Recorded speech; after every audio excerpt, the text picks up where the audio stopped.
السلام عليكم ورحمة الله وبركاته. waxaa hadda soo dhammaaday kulankii u dhexeeyey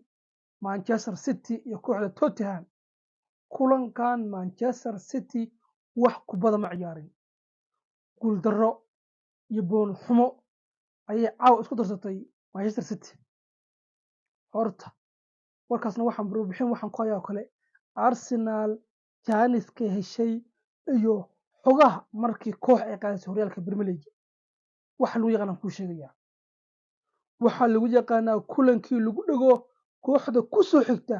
kulankii ay deesho waa laga reynayaa oo macnaha uma soo dhawaanayso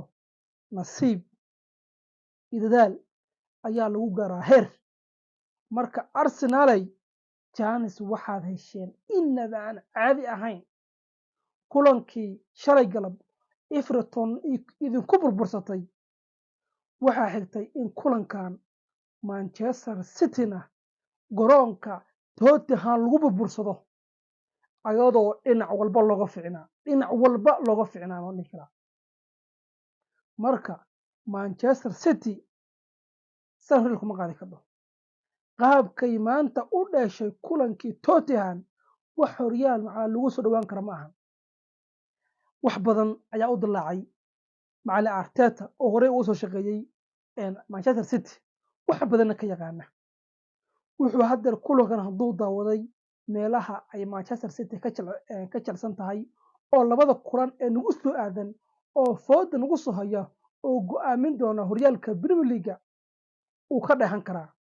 oo qorshe ka yeelan karaa macallin Arteta macallinka Spain. kulan haddaan soo laabano horta kulankan wuxuu ku bilowmay bilowgii kulankan Tottenham iyo Manchester City. kulan Manchester City ay tugtug roon tahay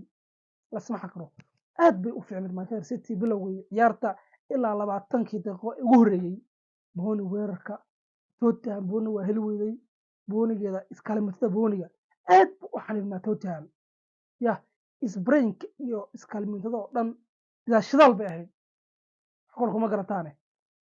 marka wixii 20 ka dambeeyay markii laacibkan Harry Kane Rodrigo laacibkan dhaho khadka dhex uga ciyaara booni uu khasaareeyay uu ka faa'iideystay laacibka lagu magacaabo Harry Kane markay goolkaas laga dhishayba pressure-kii baa dhacay. Pep Guardiola waa taqaanaa waa nin fulay intaas wareegaya waa hararba waa fulaynimadii oo qof ah. war haddii hal gool lagaa dhasho ma aha in lagaa badiyey. macallinkan dhibaatada haysata Pep Guardiola waa laacib fulay ah waxa weeye tababaro fulay ah. markii goolka laga hormaray wuxuu bilaabay stress buu bilaabay niyad buu bilaabayaa qurun buu bilaabay. waxay uu Pep Guardiola ku haldanaa caawa in Kevin De Bruyne keedka lagu hayo waa mistake weyn u galay Pep Guardiola wuxuuna ka dhaxlay natiijada ay hadeertaan ay Tottenham siisay ayuu ka dhaxla inuu dhaho macnaha De Bruyne laguma baahna oo kursi keedka lagu dhigayaa oo waxaan ku tusaya ayaan ku baahnayn. Pep Guardiola Kevin De Bruyne waa u baahanta booniga haddii noqoto kontrataga aadka u fiican ee dhashay Tottenham wax la xaqiri kara ma ahan. sanka loo marmarinayaa Manchester City kontrataga aad u fiican wiilkan Son aad u fiicnaa kulankan aad u fiicnaa. waxaa arkayna weel karo markuu sii baxayay timaha ka salaaxaya waa iga baxday in kale la kurud weeye oo cad oo aanan biyo marsanayn weeye. marka cunugaas waa dhibay Harry Kane aad buu u weerarayay kooxdan Harry Kane aad u weerarayay aad iyo aad mar boqol kontrataga jebin goodhalin raacasho Harry Kane caadi ma ahayn superka garoonka ayuu ahaa maadaama uu soo bandhigay booni aad u qurux badan. Tottenham ma ahayn Tottenham-tii aan naqaanay ee difaaca gali jiray kulamadii la dhaleyso kooxda Manchester City laakiin hadeertaan waxa ay samaysay wax aan marnaba laga filayn. waxaa la filayay booni ee Manchester City weerar tahay halka kooxda reer dhanna ay tahay booni difaaceed ayna gaadayso fursadaha kontrataga Harry Kane iyo laacibka lagu magacaabo Son laakiin waxaasoo dhan stop ayay tiri Tottenham oo waxay soo bandhigtay booni aad u qurux badan way ka booni fiicneyd aad u weeraraysa qaybtii dambe ee ciyaartana waxaan arkaynay Manchester City booni ma dheelinba booni dheelema lama dhihi karaba guuldaro xanuun badan baa dhabarka loo saaray Pep Guardiola jaaniska weyn waxaa la siiyey kooxda Arsenal Arsenalay jaanis weyn baa haysataa jaanis weyn baad hesha waxaana lagu yaqaanaa kooxda qaadaysa horyaal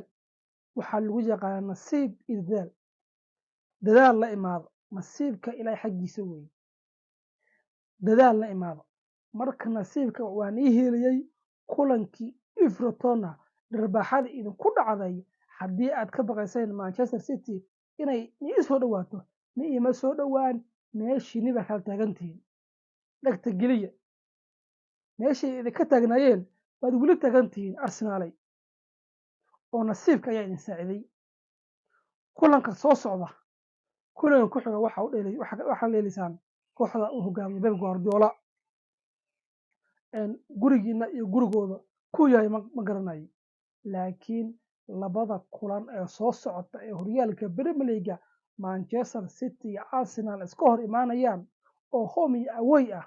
labada kulan waa labada kulan ee go'aamin doona horyaalka Premier League kulankan shib iska dheh oo iska riix iska buus buu ahaa labada kulan ayaa go'aamin doona kooxda Manchester City iyo Arsenal kan qaadan doona horyaalka